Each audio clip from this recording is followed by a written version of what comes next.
Hello everyone, in this video we're gonna learn how to solve this limit challenge.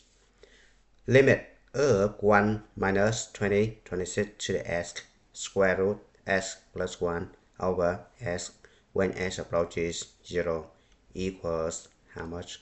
Alright, so before we're gonna calculate this one, let's prove this general case. Alright, so we have limit of a to the s square root of s plus 1 minus 1 over s equals 1/2 plus ln a, where a is positive number, right? We have, now we just add and subtract a to the s.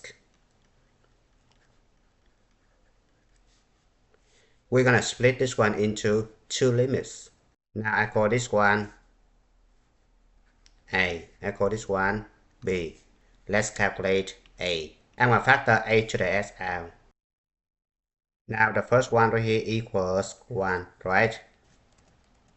Now for the second one, I can multiply the top bottom by the numerator conjugate. Now I'm going to simplify. Now divide the top bottom by s, then substitute 0 for s, the answer is 1/2. Now I'm going to calculate b. Now this one is the indeterminate form, right? So I need to use the L'Hospital rule, right? Now take the derivative of the numerator is going to be a to the s ln a. Take the derivative of s is going to be 1 when s approaches 0, right? Substitute 0 for s, the answer is ln a, right?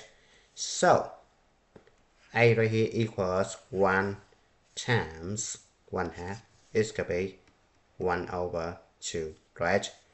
b equals ln a right here.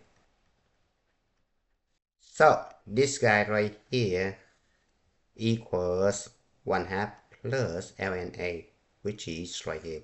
And this one has been proved. Now we're gonna go back over here.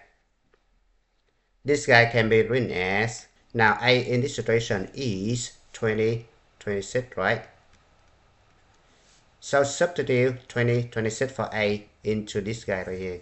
The answer is negative 1 over 2 plus ln 26. And it's good time to stop. Thank you for watching. I hope you enjoyed the video. Remember that if you failing to prepare, you're preparing to fail. We rise like tall buildings as the chemicals, they take us higher. The night's young and it's just begun as she puts her hand in mine.